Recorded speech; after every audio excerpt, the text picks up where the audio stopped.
take a few more breaks this afternoon so you can mix and mingle with the other participants and go to the tabling tables. But I want to get straight into this next panel. I know we spent a little extra time on the panels this morning because we wanted to answer all of your great questions and make sure you felt prepared for legislative session, but I want to make sure we get to this important panel as well. So I want to bring in my favorite girl, Matilda Guerrero.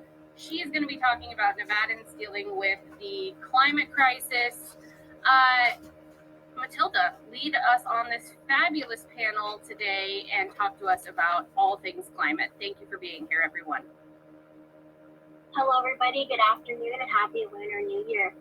My name is Matilda Guerrero, and just like everyone knows on this panel and at home, Nevadans are already living through climate change, heat waves, drought, and air pollution, and climate change is already affecting our health, our environment, and our ability to make a livable wage. But what are we doing about it? And today we're joined by our friends, Senator Fabian Donate, Pastor Marlon Anderson of Faith Organizing Alliance, Angel Lozcano from Somos Votantes, and one of my favorite humans in the world, Guillermo Barahona from Chispa, Nevada. Senator, come off mute and come say hello to our friends on Remo. Good afternoon, everyone. It's a pleasure to be here, and I'm so excited to talk about this subject. Thank you, Senator. Pastor Marlon. Hello, everyone. I'm happy to be here. I'm ready for the conversation. Appreciate you all for watching and listening. Let's have a great conversation. Angel. Hola a todos. Thank you so much for having me. I'm excited to have this conversation. And last but not least, Guillermo. Good to see y'all. Happy to be here and looking forward to this conversation. Now that you've met all of my friends, I think it's very important to note that low-income Black, Indigenous, and Nevadans of color are especially suffering. We're living in areas with hotter temperatures, dirtier air, and fewer green spaces. But it doesn't have to be this way. Senator Donate, as the former chair of the Natural Resources Committee, can you talk to us about the work that we've been doing in the Capitol during the 2021 legislative session as well as the interim session? Sure, and thank you so much for welcoming me here today. Before I begin, I think it's important to reflect on the news of today. As you all may have known, there was an incidence of gun violence that, it's very frustrating to run into these situations. And it's situations like today that make me and other legislators agree that, we are wired to a similar truth, which is that our collective power to deliver change is here. And that's the same thing that we're going to talk about today with climate change. As a former chair of natural resources, we worked together with other legislators last session on protecting our environment while also making strides towards decarbonization. For instance, thanks to Senator Brooks, we passed Senate Bill 448, which will help pave the way for investments in our communities of color to receive the necessary infrastructure, green infrastructure, and it's going to pave the way for really good jobs towards our transition for electrification. We passed legislation, for instance, Assemblywoman Gonzalez had a resolution that essentially ensured that we were protecting our waters and our environment. And we've done a lot of good work since then, especially in the interim to protect our water resources. But a lot of work is still yet to be determined. I think last year around this time, NDEP, the Nevada Department of Environmental Protection, released a report that Nevada is not on to deliver on some of the goals that we have laid out to protecting our environment. And so this session, similar to what I started with today, is important because we have to make every single effort to protect our environment. And we're going to have really tough conversations on energy, on water, on our environment. And we need your help to ensure that your stories are reflected in policies that we pass. Thank you, Senator. And Senator, you have a very extensive background in public health. Can you talk to us about how the climate crisis affects Black, Indigenous, people of color, or BIPOC folks and other marginalized communities? Sure. Well, first and foremost, I was very fortunate to study public health at UNLV, so shout out to all my fellow UNLV alums on today's event. And, in public health, we talk about certain issues that have predicated of what we see in terms of healthcare outcomes. There are some things that we call social determinants of health, which are certain factors in our environment that lead to poor healthcare outcomes. And what we know today is that Black and Brown communities are disproportionately affected when it comes to those social determinants of health. For instance, it's no truth. Well, there is a truth that pollution disproportionately affects these communities, and that often results into chronic conditions like asthma. And so it's part of our jobs to make sure that those communities are not left behind and that they have the resources and that they're prioritized so that we can fix the institutional problems that we face on a day-to-day basis. And just because you said it, I have to say it, go Rebels. And Senator, we often hear the phrase, whiskeys for drinking and waters for fighting for. Can you tell us what that means?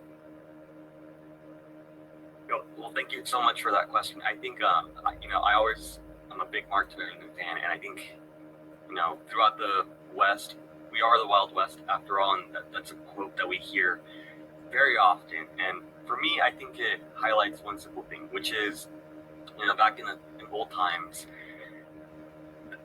we fought with one another, but one simple truth remained the same. Our water is our most valuable resource. It's our foundation. It's what we live off of. It's in our lifeblood.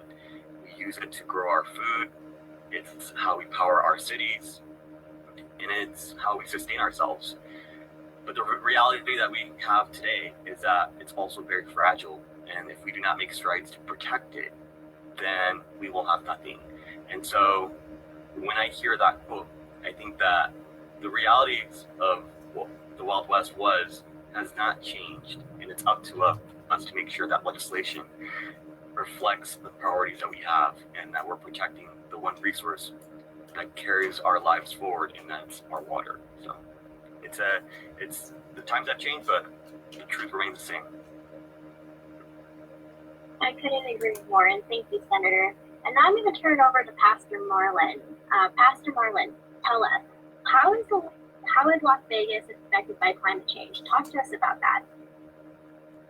Yes, thank you for having me. I'm excited to be here. I am here on behalf of Faith Organizing Alliance. And so, how Vegas is affected by climate change is pretty simple, right?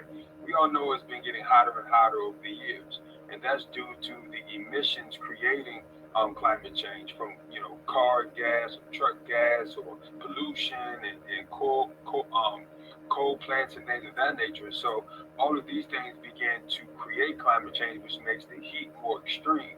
And whenever you have more extreme heat, it poses a direct threat to the citizens of that community. And so Vegas, especially being a tourism state, it's important that we have clean water, accommodations for tourists, all types of things so that, the city can continue to function. But the reality is affecting us because it's making it, well, first of all, Vegas is already hot. Let's just call it what it is. 105, 110, so over the years, think about this. One of the things I read up on was that by 2050, the average heat wave days are going to increase from nearly 15 to about 55 per year. That's a lot. And so when you're dealing with the community where we're already in a dry climate, on top of that, the emissions coming from all of these vehicles and trucks and plants and things of that nature, creating more emissions, creating more heat exposure, making it even hotter. You can only imagine what that does to the health of people who have, like our senator said, asthma, or people with respiratory illness, or people with allergies. It's been shown that over the years, as the climate change continues, what's happening is the longer days are coming in, meaning longer days of I don't struggle with allergies, but many do, right? So if you have a season of allergies where it's 20 days average, and then it becomes 50 days, that's a big deal for somebody who struggles with allergies. And that's a big deal for somebody who struggles with extreme allergies, who have to be hospitalized or who need medicine. But what happens, right?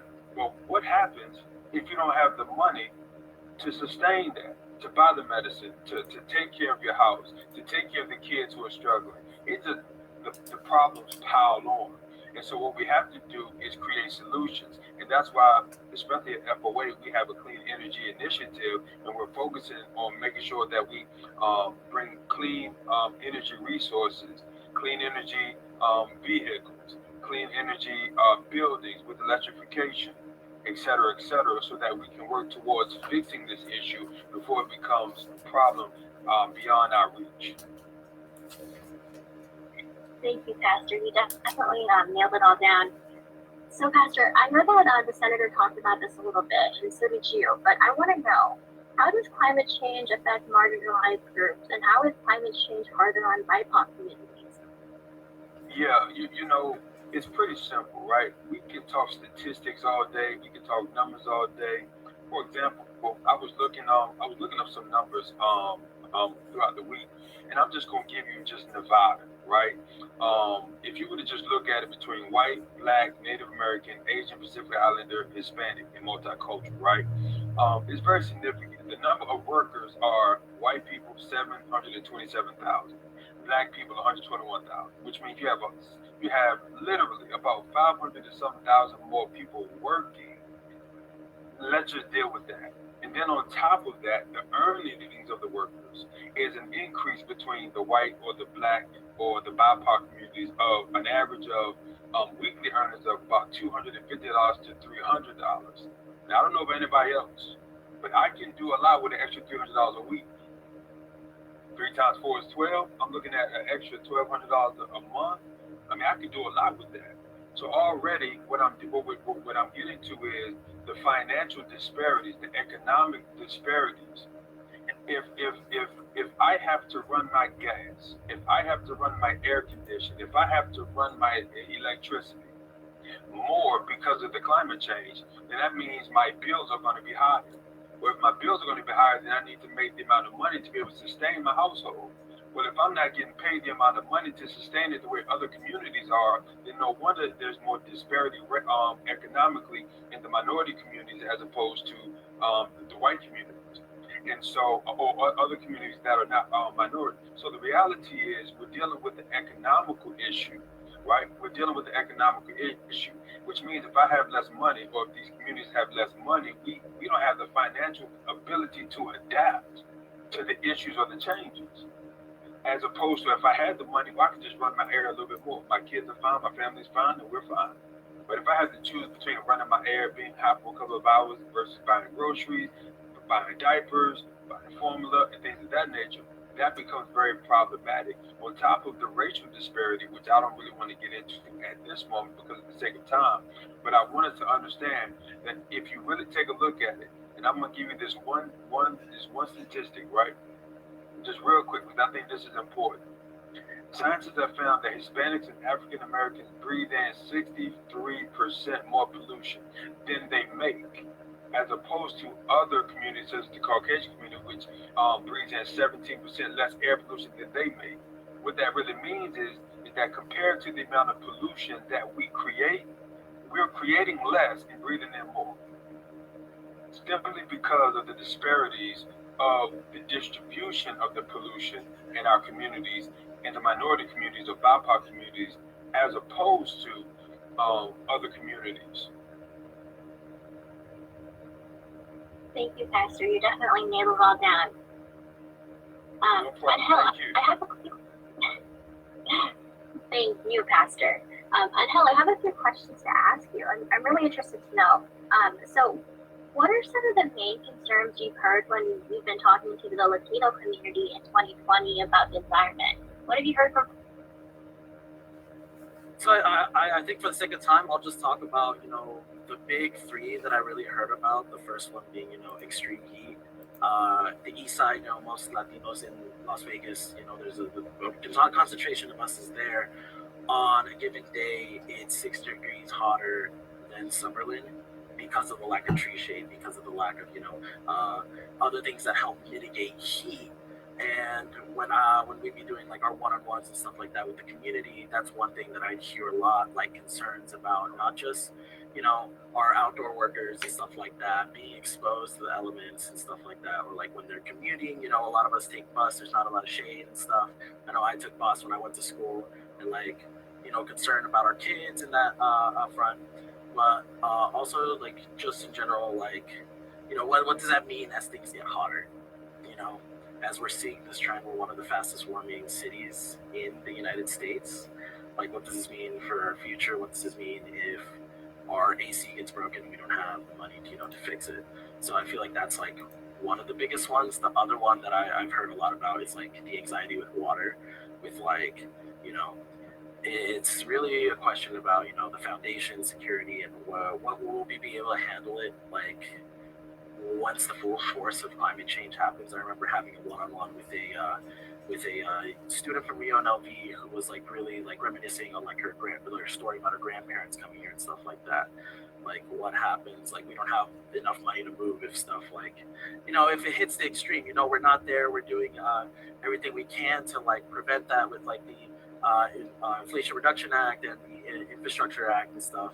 But like, that's one that's like, you know, in the near future, what happens if we do hit that extreme with climate change? And I think the last one that I've heard a lot about too is, you know, regarding air pollution. Like, Latino kids, so we're coming, a lot of like our young ones are coming out with high levels of asthma and stuff. I think the last time I read, it was like around 10%. So like being concerned about that, especially because like some of my colleagues mentioned, we're in areas that are in high concentration of pollution.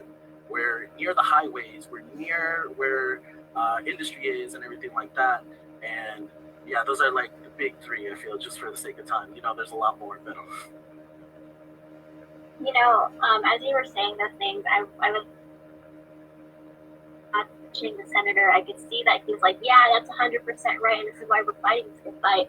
You talked a little bit about eco-anxiety. How do you deal with eco-anxiety given how closely you work closely with this issue, and how are you facing the climate crisis? I like that you asked that, because I feel like personally, you know, I'm young, I'm Gen Z, I'm 22, so like the future aspect hits me quite a lot. And you know, through our Sumos Nevadans program, I talk with a lot of high schoolers and like other college kids and stuff like that kind of feel the same way, that like there's that big hit of like, you know, what does this mean for our future?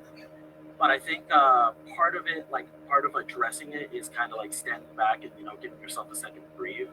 I feel like it's kind of connects where it's like your phone hygiene, how much you like stay on, like consume like a lot of the doom articles and stuff like that. Like, be very cautious of like what you're consuming, and like give yourself a minute to breathe and focus on other things, you know, like on community, on, you know, being there with like a community with other people who are, you know, facing the same thing, but also like being open to like the positive news and stuff like that, how we are fighting back, you know, like this administration has passed one of the biggest investments in climate change.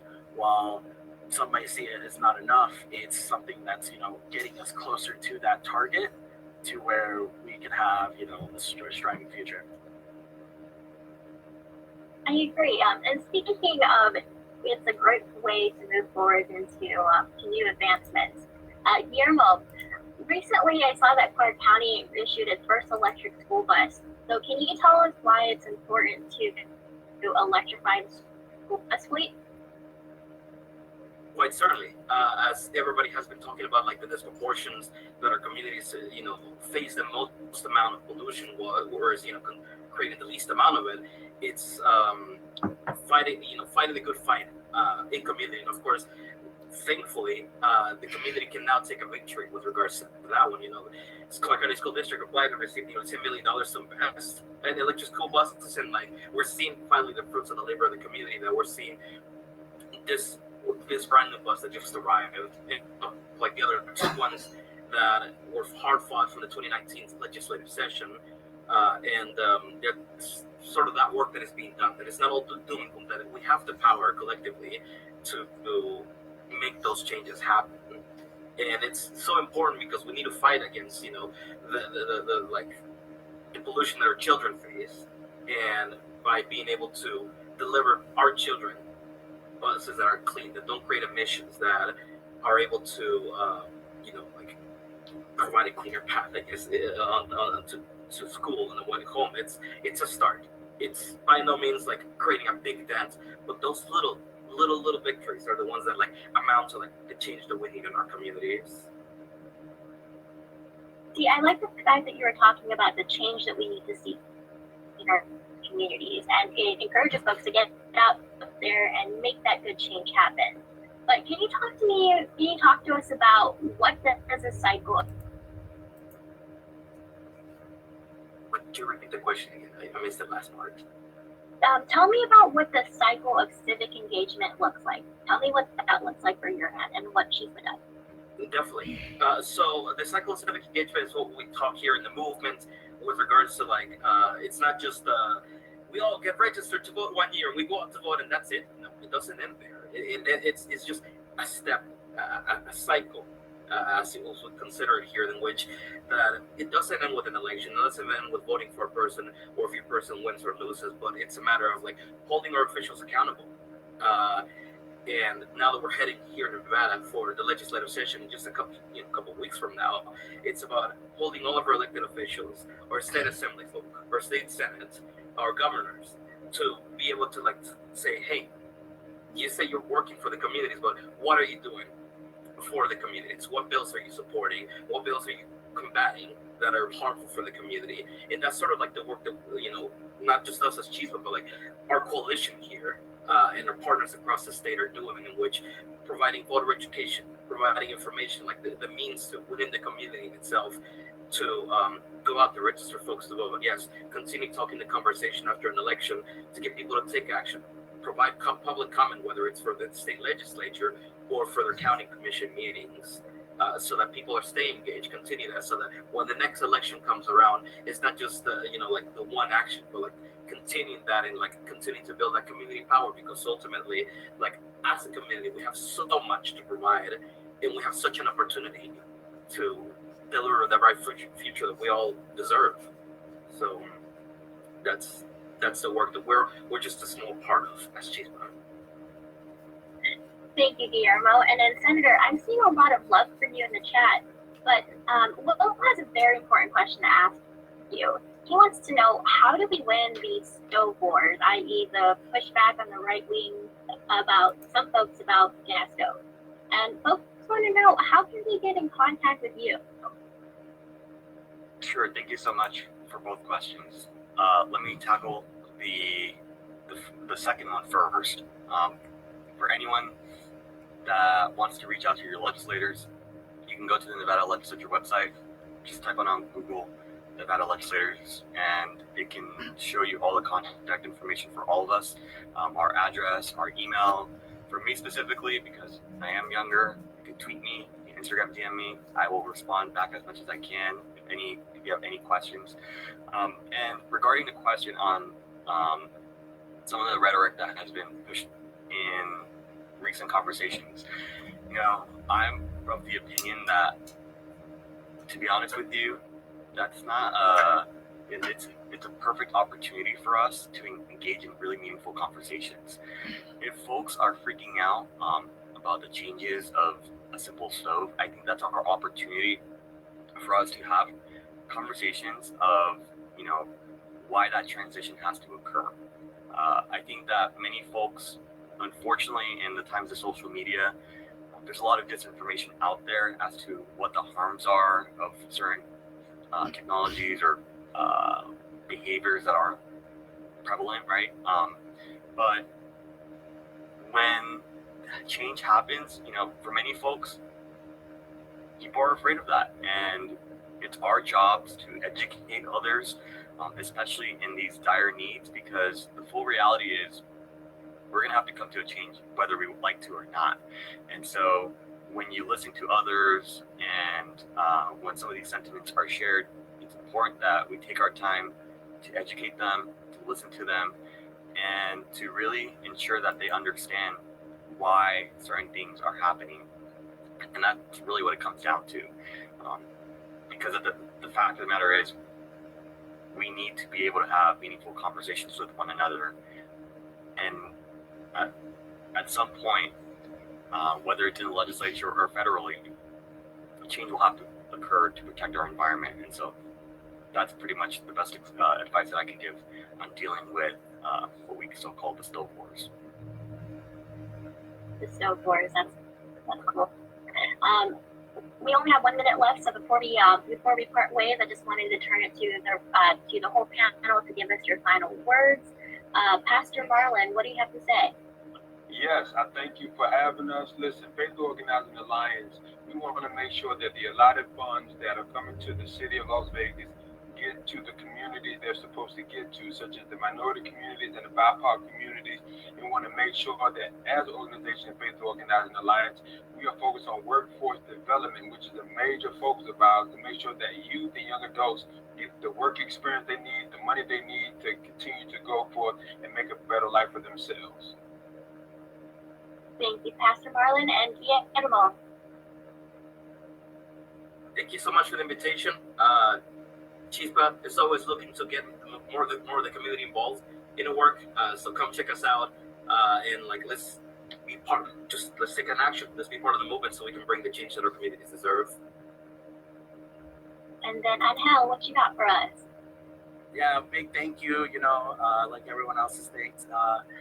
If you guys want to get more involved in our work, we're Somos Votantes on Facebook, Twitter. We got a TikTok too, everything. And La Lucha Sigue. Let's keep on fighting for a greater future. And that's a wrap, folks. Thank you so much for joining us for this panel. And then I can't wait to see you all during the next one. All right, thank you to this amazing panel. Please go ahead and get involved with Somos, with Chispa, with Faith Organizing Alliance. Get in touch with Senator Doñate. He's working on so many important pieces of legislation this session. So please get in touch with them, work with them. They're going to need you this legislative session. So I hope you sign up and volunteer with each one of them. And if you're in Remo and you need their contact information, just let us know and we will put you in touch with them. All right, everyone, we're going to take a 5-minute break and we will be back with you at 1 p.m. Thanks, everyone. Clear.